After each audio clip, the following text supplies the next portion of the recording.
ప్రస్తుతం ఇక్కడ చూసుకోవచ్చు గందరగోళం ఏర్పడింది. అయితే ఇక్కడ మొత్తం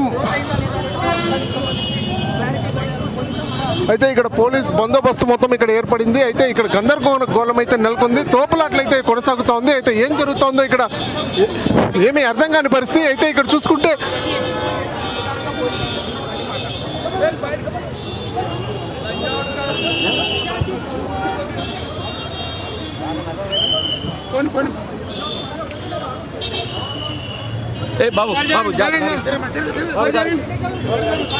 ఇక్కడ చూసుకోవచ్చు ఏదైతే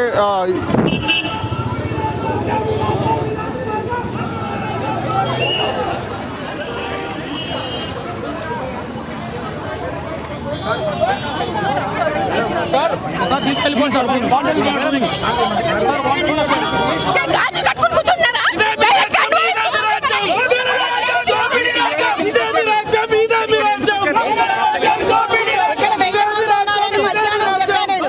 మధ్యాహ్నం చెప్పా 1000 మంది ఉన్నారు ఇక్కడ దాక్కోనని, ఎవరు మాట లెక్క చేయలే. మళ్ళీ డౌట్ వచ్చి ఇక్కడ పరిగెత్తుకొచ్చా, దొరికారు, పట్టుకున్నాం. దొంగ ఓట్లు ఇచ్చిన దొరికి అందరినీ లోపల పడేసి మమ్మల్ని నానా హింసలు పెట్టారు. ఇప్పుడు తోసేసి మహిళలను చూడుకోకుండా ఉన్నారు. దొంగ ఓట్లు ఇచ్చిన దొరికి పారిపోయాడు. 4 వీకాము మొత్తం పారిపోయాడు.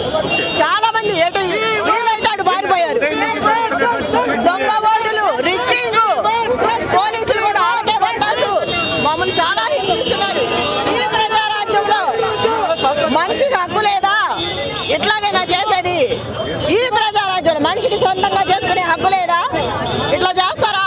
ఈ స్టేట్ లో ఫస్ట్ బై ఎలక్షన్ జరిగినప్పుడు కూడా ఎప్పుడు ఇట్లా కదా ఫస్ట్ టైం చూస్తున్నాం. బై ఎలక్షన్ ఎట్లా ఉంటుందా అని ఇప్పుడు అనిపిస్తుంది.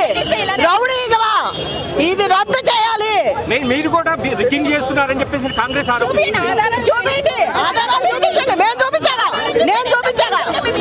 ఇన్ని కార్డులు తెచ్చి చూపించాము. రిగ్గింగ్ జరిగింది. ఎంతమంది? మేము చూపించాలా? వాళ్ళు ఎక్కడ చూపించారు? చూపించారు. అంత నీతి మాల పని చేయాల్సిన అవసరమే లేదు మాకు.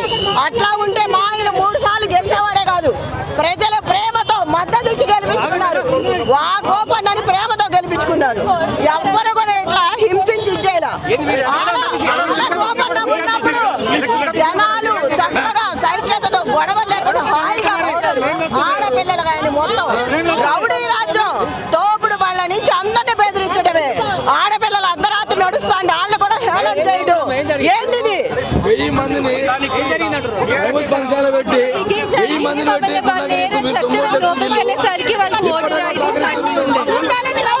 బయట చేసిన మనిషి బయటగా వస్తాడు. అక్కడ సాయన్న కూతురుంది. మాకు పంపాలంటే మీరు భూమి ఇవ్వాలి కదండి బాబు.